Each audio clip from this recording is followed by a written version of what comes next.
जय श्री कृष्ण दोस्तों। हर हर महादेव। कैसे हैं आप सब? स्वस्थ और सुरक्षित होंगे। दोस्तों, आप जानते हैं कि आपको सुबह सबसे पहले जब उठकर आप दरवाज़ा खोलते हैं, मेन गेट आपका मुख्य द्वार, तो आपको क्या करना चाहिए? आप मेन गेट खोलते से ही, दरवाज़ा खोलते से ही आप एक छोटा सा उपाय मैं बताने जा रही हूँ इस वीडियो के माध्यम से। यदि आप यह कार्य करते हैं तो आप धन्य धान्य से भरपूर रहेंगे। आपके यहाँ कभी भी लक्ष्मी की कमी नहीं होगी।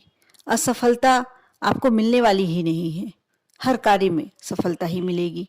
साथ ही कोई भी अनिष्टकारक घटना आपके जीवन में यदि होने वाली भी है, बड़ी घटना, तो वह छोटी होकर निकल जाएगी। आप अवश्य ये वीडियो शुरू से अंत तक देखें। अच्छा लगे तो लाइक करें, और यदि मेरे चैनल पर नए हैं, आप मेरी आवाज़ पहली बार सुन रहे हैं, तो सब्सक्राइब करें। और यदि आपका कोई रिलेटिव, आपका कोई फ्रेंड, आपका कोई परिचित परेशानी में है, तो आप अवश्य उसे इस वीडियो को शेयर करें। दोस्तों, घर का सबसे प्रमुख स्थान, मुख्य स्थान, घर का मेन गेट होता है।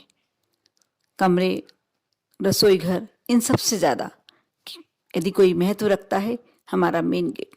हमारा मेन गेट कैसा होना चाहिए, ये हमें मकान बनवाते समय ही ध्यान रखना चाहिए। जो यदि सुन रहे हैं वीडियो और उनका नया मकान बनने जा रहा है, तो आप अवश्य ये कार्य करें। आप सभी दरवाजों में, आपके जो रूम के दरवाजे हैं, आपके किचन के दरवाजे हों, वह कैसे भी बने हुए हों, लेकिन आपका जो मेन गेट होता है वह आपको 2 पल्लों वाला रखना चाहिए। कभी भी एक मेन गेट नहीं, एक दरवाजे वाला मेन गेट नहीं होना चाहिए। दोस्तों, ये वास्तु के हिसाब से बहुत ज़रूरी है। साथ ही आप मेन गेट को थोड़ा बड़ा रखना चाहिए, बड़ा होना चाहिए। ये तो हुई जिनका मकान यदि नहीं बना हुआ है, बनवा रहे हैं, तो वह ये कर सकते हैं। लेकिन जिनका बना हुआ है तो उनके लिए संभव होगा ही नहीं। इसलिए आप छोटे छोटे से कुछ उपाय करके उस वास्तु दोष को दूर कर सकते हैं। और मेन गेट के लिए मैं एक ऐसा उपाय बताने वाली हूँ जिसको करने के बाद आप कभी भी तरक्की के रास्ते में आपकी कोई रुकावट नहीं आएगी। आपको पीछे मुड़ के देखना ही नहीं पड़ेगा। दोस्तों, आपको अपना मेन गेट, मुख्य दरवाजे के सामने हमेशा सफाई रखना चाहिए। साथ ही आपकी देहरी थोड़ी सी ऊंची अवश्य होना चाहिए। जो देहरी पहले मकानों में बनती थी, अब लोगों ने देहरी बनवाना बंद कर दिया है, लेकिन हमेशा मुख्य दरवाजे की देहरी थोड़ी ऊंची बनी होनी चाहिए। आप सुबह उठते हैं जब, उसके आप रात्रि में एक लोटा जल भर कर रख दें। यदि गंगा जल हो तो बहुत ही बेस्ट, बहुत ही अच्छा, सर्वोत्तम उपाय।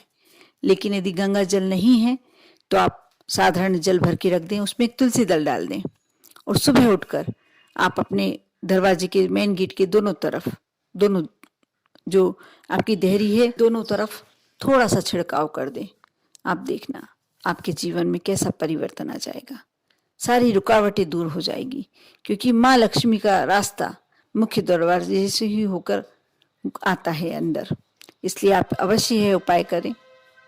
आप बाद में जब जल डाल चुके हैं, जब बाद में जो तुलसी दल है उसे आप ग्रहण कर सकते हैं, कोई परेशानी वाली बात नहीं है। साथ ही आप शनिवार और रविवार को एक वाला उपाय करके अवश्य देखें। जैसे हमेशा तो अपन झाड़ू निकालते हैं, उसके बाद जल डाल के धोते हैं, पानी डाल के धोते हैं या पोछा लगाते हैं, लेकिन आप शनिवार और रविवार को ये छोटा सा उपाय करें। आप पहले पानी से अपना मेन गेट के सामने का जो हिस्सा है वह धोएं, और उसके बाद सूखने के बाद आप झाड़ू निकालें। आप ऐसा करके देखें।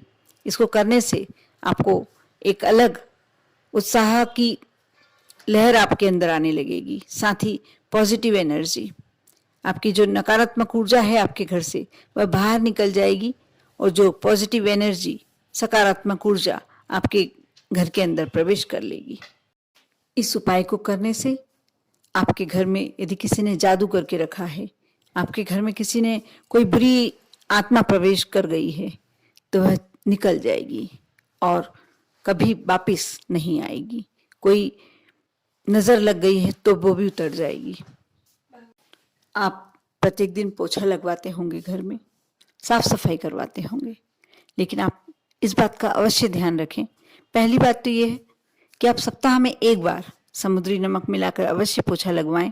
यह बहुत ही पॉजिटिव एनर्जी घर में देता है। साथ ही जो छोटे छोटे कीड़े वायरस होते हैं, जो रोगाणु जीवाणु होते हैं, वे समाप्त हो जाते हैं। और आप साथ ही ये कर सकते हैं, साथ ही आपको अपने घर के सामने बाहर ऊपर की ओर बंदरवार हमेशा लगा कर रखना चाहिए। जरूरी नहीं है आप प्रतिदिन बदलें, साप्ताहिक बदलें, आप मंथली बदल सकते हैं, 2 महीने में एक बार बदल सकते हैं। कोशिश करें गुरुवार के दिन अशोक के पत्तों के बंदरवार लगाएं। किसी दिन आपको आम के पत्ते मिल जाएं, उसकी बंदरवार लगाएं। कोई भी शुभ पत्तों की आप बंदरवार लगा सकते हैं। गेंदे के पुष्प पीले होते हैं, उसे आप गुरुवार को माला बुलवा सकते हैं, वो लगा सकते हैं। आप ये करके देखें। ये बहुत एक जादुई चमत्कारिक चीज है। करना बहुत छोटा सा कार्य होता है, लेकिन इसके फायदे हमें अनेकों मिलते हैं।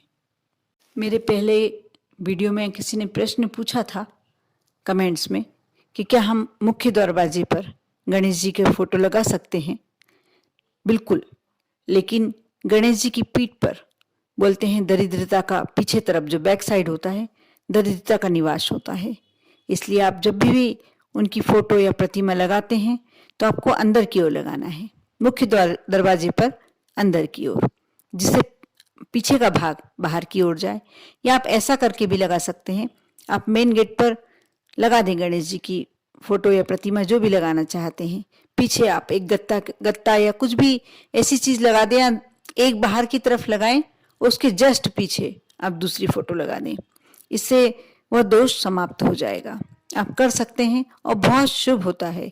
गणेश जी को जो आपके यहाँ कोई भी अतिथि आता है, कोई भी बाहर का व्यक्ति आता है, सर्वप्रथम यदि गणेश जी वहाँ विराजित मिलते हैं तो इससे अच्छा और क्या हो सकता है।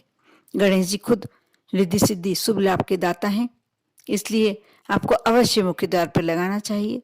या तो अंदर की ओर लगाएं, बाहर की ओर लगाते हैं विशेष ध्यान रखें उनके जस्ट पीछे आप दूसरा वैसा की वैसा फोटो या प्रतिमा लगाएं, या कुछ गत्ते का ऐसा कुछ लगा दें कि उनका बैक साइड खाली ना रहे। आप इस बात का ध्यान रखें। दोस्तों, अब मैं आपको वह उपाय बताने जा रही हूँ जिससे आपके घर में हमेशा के लिए लक्ष्मी विराजित हो जाएगी और कोई भी बुरी बाधा, अनिष्टकारक कोई ऐसा शक्ति आपके यहाँ प्रवेश नहीं करेगी। आप थोड़ा सा घी ले लें, उसमें थोड़ा सा सिंदूर मिला लें, कोई भी शुभ मुहूर्त देख लें, अच्छा मुहूर्त होना चाहिए। आप उसमें थोड़ा सा सिंदूर मिला के उसको घोल लीजिए। फिर आप दरवाजे के दोनों साइड, मुख्य दरवाजे के मेन गेट के दोनों तरफ आप स्वास्तिक बनाएं। स्वास्तिक बहुत ही सुंदर और 9 अंगुल से छोटा होना चाहिए। कभी भी आप ये बात का ध्यान रखें कि स्वास्तिक ऐसा बनना चाहिए जो 9 अंगुल से छोटा हो, और उसे प्रॉपर बंद करें। आप उसके बीच में चारों जो जगह बचती है उसमें बिंदियां दें, 4 बिंदियां लगाएं और दोनों तरफ से 2-2 लाइनें खींच दें। लाइनें इसलिए खींचते हैं क्योंकि इसको बंद करना कहते हैं, स्वास्तिक बंद करना। इसे बंद करने से इसमें वह वहाँ विराजमान हो जाता है। इसे स्वास्तिक को बंद करना कहते हैं। मतलब लक्ष्मी आपके यहाँ हमेशा के लिए विराजित हो गई, बंद हो गई। ऐसा आपको अवश्य करना चाहिए। दोनों तरफ 2-2 लकीरें अवश्य खींचना चाहिए। यदि आप स्वास्तिक के दोनों तरफ लकीरें नहीं खींचते हैं तो ये मान लीजिए आपने श्री मतलब लक्ष्मी जी को खुला छोड़ दिया, फिर वह आपके यहाँ से निकल कर कहीं भी जा सकती हैं। ऐसा कहा जाता है, शास्त्रों में ऐसा उल्लेखित है। इसलिए ये छोटी छोटी चीजें हम इसलिए करते हैं कि इसका कहीं ना कहीं कोई रीजन होता है, कारण होता है। बिना कारण कोई भी कार्य नहीं होता। साथ ही आप 1 चम्मच करीब का चावल भिगो लें, आधे घंटे के लिए भिगो लें, और उसके बाद उसे पीस कर उसमें थोड़ी सी पीसी हल्दी मिला लें। और जो आपका मेन गेट है, मुख्य द्वार, उसके ठीक बीच में सेंटर में आप उससे ओम लिख लीजिए। ये भी आपको शुभ मुहूर्त में, किसी अच्छे मुहूर्त में करना है। जब आप स्वास्तिक बनाते हैं तभी कर सकते हैं, या आपको जब टाइम नहीं है तो आप दूसरे समय पे भी कर सकते हैं। ये आप अवश्य करके देखना। ये भी बहुत अचूक उपाय है माँ लक्ष्मी को अपने घर में प्रवेश करवाने का, अपने घर में आमंत्रित करने का। जैसे हमारे यहाँ कोई शुभ कार्य होता है तो हम, या शादी होती है तो हम चावलों को थोड़ा सा हल्दी में रंग कर, पीले चावल कर कर किसी रिश्तेदार को देने जाते हैं। वैसे ही हम जब यह चावल और हल्दी मिलाकर हमारे मेन गेट पर ओम बनाते हैं, इसका मतलब यही है कि हम माँ लक्ष्मी को हमारे घर में आमंत्रित कर रहे हैं और पीले चावल भेज रहे हैं। आप यह छोटे छोटे से उपाय अवश्य कीजिए, आपको बहुत फायदा होने वाला है। इसमें सबसे ज़्यादा कोई बात कार्य करती है वह आपकी श्रद्धा और आपका विश्वास। आप श्रद्धा और विश्वास के साथ करिए, आप देखना आपको कितना परिवर्तन आपकी लाइफ में लगने लगेगा। आप पर और आपके पूरे परिवार पर माँ लक्ष्मी की कृपा हमेशा बनी रहे। ओम नमः शिवाय।